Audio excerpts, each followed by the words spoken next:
नमस्कार साथियों, आप सभी का हमारे YouTube channel excellent classes Ajmer पे स्वागत करता हूँ। साथियों, जो 28 फरवरी को फर्स्ट शिफ्ट में जो पेपर हुआ है, उसमें जो सामाजिक विज्ञान के विद्यार्थी हैं, उन सामाजिक विज्ञान के जो भी विद्यार्थी हैं, उनके यहाँ पे जो L2 के 60% आए थे और इस 60% की हम यहाँ पे चर्चा करने वाले हैं। और ये जो 60% है साथियों, आपके लिए मोस्ट रहने वाले साथियों, और मैं इन सभी का आंसर लाया हूँ। और ये सारे क्वेश्चन है साथियों, अपने जो साथी हैं जिन्होंने पेपर दिया है, उनसे पूछ के बनाए गए हैं साथियों।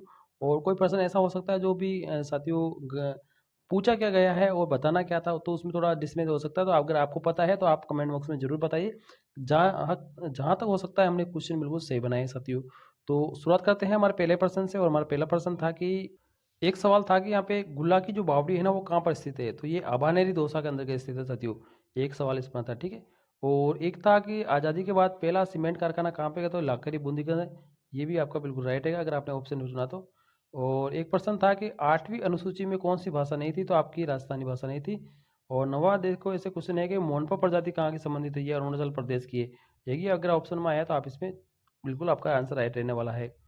एक प्रश्न ऐसा था कि भूताला का जो युद्ध है ना, वो किसके बीच में लड़ा गया, तो ये जैतर सिंह और स्टुलमिल के बीच में लड़ा गया था। ये भी आपका क्वेश्चन था साथियों। और एक था कि सबसे अधिक पानी की आवश्यकता किसे होती है, कौन सी फसल को, ये गन्ने को रहती है। ये भी आपका बिल्कुल राइट आंसर रहेगा। और एक प्रश्न हमारा ऐसा था कि अरावली पर्वतमाला है, उसका विस्तार कैसे है, तो उसका विस्तार साथियों दक्षिण पश्चिम से उत्तर पूर्व की है, ठीक है। एक भी ये भी बिल्कुल आपका राइट आंसर रहने वाला है। और एक प्रश्न था कि भोजी लंबरदार है ना, वो किस प्रजामंडल से संबंधित है, तो ये आपके भरतपुर प्रजामंडल। अगर आपने भरतपुर प्रजामंडल चुना है तो आपका बिल्कुल राइट आंसर रहने वाला है। और एक प्रश्न हमारा ऐसा था कि डूंगरपुर प्रजामंडल की स्थापना कहाँ से हुई थी, तो ये 1944 के अंदर हुई थी। साथियों, ये अपने जो भी साथी है जिन्होंने एग्जाम दिया है, उनसे पूछ के ये प्रश्न बनाए गए हैं। कोई प्रश्न ऐसा हो सकता है सर, तो बताने में थोड़ी प्रॉब्लम रह गई हो, तो आप बता दीजिए कौन सा प्रश्न आपका नहीं आया था, ठीक है। और एक प्रश्न था कि साथियों, भारत की जो लंबाई है ना, उत्तर दक्षिण से पूर्व पश्चिम की ओर जो लंबाई है, उसमें कितना अंतर है, तो 381 किलोमीटर का अंतर यहाँ पे रहेगा साथियों। और एक प्रश्न हमारा था कि तोल आंदोलन है ना, किस प्रजामंडल से संबंधित था, तो ये मारवाड़ प्रजामंडल से संबंधित था। और एक था 61वां तो संविधान संशोधन है, वो किससे संबंधित है, तो साथियों ये मतदान की जो आयु है ना, 18 से 21 से लेकर 18 कर दिया थी। यानी पहले 21 वर्ष थी, उसको 18 वर्ष कर दी गई थी, इससे संबंधित था अगर आपने इसे चुना तो। एक था कि महाधिवक्ता का प्रथम अध्यक्ष कौन था, तो कल्याण मिश्र थे, ठीक है। और एक था 15वीं विधानसभा में मुख्यमंत्री कौन थे, तो ये आपके श्रीमान अशोक गहलोत जी थे, ठीक है। और अगला प्रश्न है हमारा कि लोकसभा में न्यूनतम सदस्य संख्या कितनी होनी चाहिए, कि कुल सीटों का यहाँ पे 10% होना चाहिए। और एक था साथियों श्रवण प्रतिक्रमण चूर्ण सूत्र चूर्णी है ना, उसका संबंध किसका था, तो ये मेवाड़ से था, ठीक है। इसका आंसर ये राइट रहने वाला है। एक प्रश्न हमारा था कि शेर जनजाति है ना, उसका मुख्य जो होता है ना, वो कौन होता है, तो वो पटेल होता है साथियों। और ये कहाँ पर होती है, 12 जिले के अंदर होती है। और राजस्थानी भाषा दिवस कब मनाया जाता है, तो 21 फरवरी को मनाया जाता है। ये आपका बिल्कुल करेक्ट आंसर रहेगा। और एक आया था कि शिकारी जो नृत्य है ना, वो कौन से जिले से संबंधित है, तो ये 12 जिले के अंतर्गत यहाँ पे खेला जाता है शिकारी नृत्य, ये भी इंपॉर्टेंट है। और एक था कि शुष्क खेती के लिए कौन सी वर्षा अनुकूल होती है, तो 75 सेंटीमीटर से जो कम वर्षा होती है, वो शुष्क खेती के लिए सबसे इम्पोर्टेंट यहाँ पे रहती है। और एक प्रश्न हमारा ऐसा था कि जो बंगाल आर्मी की जो पौधशाला है ना, वो उसे क्या कहते हैं, ठीक है, इसको अवध कहते हैं, ठीक है। ये भी एक क्वेश्चन था। और एक क्वेश्चन ऐसा था कि घुघरी, इमली, गचक, ये भुज है ना, ये किससे संबंधित है, तो ये तारागढ़ दुर्ग अजमेर है ना, उसके यहाँ पे भुज थे। ये इससे संबंधित प्रश्न था। अगर आपने ऑप्शन चुना है तो आपका ऑप्शन बिल्कुल राइट रहने वाला है साथियों। और एक प्रश्न था गांधी इरविन जो समझौता है ना, वो किसके बीच में हुआ था, कब हुआ था, तो ये 5 मार्च 1931 को हुआ था। ये भी बिल्कुल आपका राइट होगा, मैं आशा करता हूँ साथियों। और एक था कि महिला उत्पीड़न अधिनियम कब बना था, तो ये 2005 में बना था, सन 2005 के अंदर बना था। ये भी आपका बिल्कुल राइट रहने वाला साथियों। और एक प्रश्न ऐसा भी था सा कि प्रधानमंत्री कौशल विकास योजना की शुरुआत कब हुई थी, तो ये 2015 में हुई थी, सन 2015 के अंदर इसकी शुरुआत हुई थी। और एक प्रश्न था पंचायती राज में कितने विषय हैं, तो पंचायती राज में 29 विषय हैं। ये भी आपका बिल्कुल करेक्ट रहना साथियों। आपने अगर राइट लगाए हैं, आपके आया है तो। साथियों, ये क्वेश्चन था। और एक क्वेश्चन ऐसा था कि बेणेश्वर धाम है ना, कौन सी नदियों के संगम पर स्थित था, तो ये माई सोम जाकम के था, और ये डूंगरपुर में है साथियों। ये ऑप्शन था। और एक था कि माउंट है ना, कौन सी ऋतु में होता है, तो ये शीत ऋतु के अंदर होता है। माउंट कौन सी ऋतु में होती है, शीत ऋतु में होता है साथियों। और एक प्रश्न था कि राजस्थान में जो जिप्सम उत्पादन है ना, वो कौन सा जिला है राजस्थान में, तो बीकानेर जिला है ना, वो सबसे ज़्यादा जिप्सम का है, कि इसके अंदर एक गांव है जामसर, ठीक है, यहाँ जामसर पे सबसे ज़्यादा जिप्सम निकलता है। और एक था कि लोकसभा में अनुसूचित जनजाति की सीटें कितनी थी, तो अनुसूचित जनजाति की 47 सीटें थी, ठीक है। यानी एसटी की 47 है, ठीक है। और अगर हम एससी की बात करेंगे तो यहाँ पे 84 थी, ठीक है। जो भी ऑप्शन था आपका बिल्कुल राइट रहेगा साथियों। और एक प्रश्न हमारा था कि सुलह कुल की नीति किसने अपनाई थी? सुलह कुल की, ठीक है, तो अकबर ने यहाँ पे सुलह कुल की नीति अपनाई थी। और एक प्रश्न था, अहमदाबाद में किस संत का जन्म हुआ था? तो दादू दयाल का जन्म हुआ था, ठीक है। आपके आपने अगर ये ऑप्शन चुना है तो आपका बिल्कुल राइट रहेगा साथियों, आपको 1 नंबर मिलने वाला है।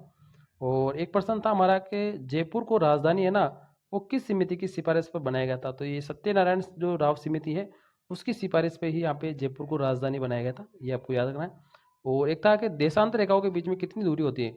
तो अगर आपसे 111 अगर ऑप्शन में था या 111.32 था, तो ये आपका बिल्कुल राइट आंसर रहने वाला साथी। यहाँ पर 111.32 से ये बिल्कुल आपका राइट आंसर रहेगा। और एक प्रश्न हमारा था कि पृथ्वी का जो घनत्व है वो कितना होता है? तो पृथ्वी का घनत्व साथियों 5.51 ग्राम घन सेमी, ये वाला होता है, बिल्कुल राइट आंसर रहेगा। और एक प्रश्न था, राजस्थानी भाषा से संबंधित बोली कौन सी नहीं है? तो संबंधित बोली नहीं है पूछा साथियों, ठीक है, या वो है, ठीक है पूछा था, हडौती वाला आपको ऑप्शन था, ये राजस्थानी बोली है साथियों, ठीक है, राजस्थानी भाषा की बोली है, बिल्कुल राइट आंसर रहेगा। और एक प्रश्न ऐसा था कि साथियों, राजस्थानी भाषा शब्द है ना वो सर्वप्रथम किसने दिया था? तो जॉर्ज गिरिसन ने दिया था, ठीक है, तो ये बिल्कुल आपका राइट आंसर है अगर आपने चुना है तो। और ये भी इंपॉर्टेंट प्रश्न है कि राउरकेला जो इस्पात संयंत्र है ना, वो किसकी सहायता से बनाया गया? तो ये जर्मनी की सहायता से बनाया गया था, ठीक है, ये बिल्कुल इंपॉर्टेंट है, ठीक है। और एक प्रश्न हमारा ऐसा था कि 2011 के अनुसार जो राजस्थान की पुरुष साक्षरता है ना वो कितनी थी? तो पुरुष साक्षरता कितनी? 79.19, ठीक है, ये था। और एक था कि सब खतरनाक भूकंप तरंगे कौन सी है? तो ये एल तरंग होती है, ठीक है। और एक हमारा प्रश्न था साथी इसमें कि बुद्ध ने अपना पहला उपदेश कहाँ पे दिया? तो ये सारनाथ में दिया था, ठीक है। और एक प्रश्न था कि प्रशांत महासागर की जलधारा कौन सी थी? तो अलास्का जो जलधारा थी जो प्रशांत महासागर की थी, बिल्कुल आपका राइट आंसर रहेगा साथियों। और एक प्रश्न उसके बाद में ये भी था कि राज्य की जो सरकार है ना वो किस पर कानून नहीं बना सकती साथियों? तो ये मुद्रा पे कानून नहीं बना सकती थी। कल वाला जो पेपर था 27 वाला, उसमें बंदरगाह का आया था, ठीक है। और एक था कि स्वतंत्रता के बाद में संविधान सभा में कितने सदस्य थे? तो 299 सदस्य थे, बिल्कुल आपका राइट है। अगर आपने ये जो ऑप्शन चुना है तो आपका बिल्कुल राइट रहने वाला साथियों। आपकी पात्रता आसानी से क्लियर हो जाएगी अगर आपके ये क्वेश्चन बिल्कुल राइट हो रहे तो। और एक सवाल था कि 91वें संविधान संशोधन में केंद्रीय मंत्रिमंडल की जो सदस्य संख्या है ना वो कितनी होनी चाहिए? तो 15% होनी चाहिए, ठीक है, कुल सदस्य जो है उसकी 15% होनी चाहिए। राजस्थान में भी ये रूल है साथियों, ठीक है। और एक था सेनानी जो है ना किसकी पुस्तक है? तो ये मेघराज मुकुल की, ठीक है, सेनानी जो पुस्तक है वो मेघराज मुकुल ने लिखी थी। और अगला एक प्रश्न था साथियों कि इसमें लिखा था कि राष्ट्रपति की जो सलाह पर है ना, एक राष्ट्रपति की सलाह के लिए एक मंत्री परिषद होगी, तो वो कौन सा अनुच्छेद का? तो अनुच्छेद जो 74 है उसके अनुसार ये एक मंत्री परिषद रहेगी। और एक था कि चोलकालीन बुक है ना वो किसके काल की है? तो ये कम्बन के काल की है, अगर है ना कम्बन का अगर ऑप्शन था तो आपका बिल्कुल राइट आंसर है ना, अगर आप इसको सिलेक्ट किया तो। और एक प्रश्न था कि चंद्रगुप्त द्वितीय ने पुत्री प्रभावती की जो शादी है ना वो किससे की थी? तो रुद्रदेव द्वितीय से की थी, अगर है ना, ये अगर ऑप्शन था तो आपका बिल्कुल राइट था सर, अगर आपने ये चुना तो। और एक प्रश्न था कि शिवालिक की जो पहाड़ी है ना उसके निचले भाग को हम क्या कहते हैं? उसको बाबर कहते हैं साथियों, अगर बाबर ऑप्शन में था तो आपका बिल्कुल राइट ऑप्शन रहेगा साथियों। साथियों कुछ क्वेश्चन हैं जो हमने यहाँ पे नहीं लिए क्योंकि बच्चों ने नहीं बताए हैं, तो उस वजह से कोई दिक्कत नहीं है, आने वाले समय में हम उसको भी बना लेंगे। जैन धर्म से संबंधित सिद्धांत आपका नहीं है, तो अनेकावाद और श्यावाद है ना ये जैन धर्म से संबंधित नहीं है, बाकी सारे जैन धर्म से संबंधित है। और एक था प्ले बुक से संबंधित है, कोल्डवेल कुक थे, ये वाला आपका बिल्कुल राइट रहेगा। और एक प्रश्न हमारा था कि अनुच्छेद 137 जो है, जो अनुच्छेद 137 है उसका पुनरावलोकन कौन कर सकता है? तो सुप्रीम कोर्ट से कर सकता है, ठीक है। और 58 नंबर सवाल, सीमेंट के लिए अनुकूलित जिला कौन सा है? तो सीमेंट के लिए तो चित्तौड़गढ़ है क्योंकि वहाँ पर सबसे ज़्यादा कच्चा उत्पाद मिलता है।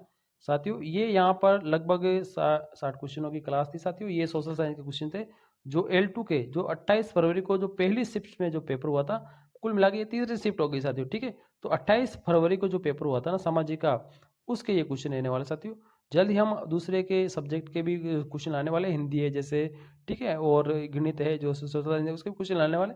तो आप चैनल को लाइक सब्सक्राइब जरूर कर सकते हैं। थैंक यू, धन्यवाद।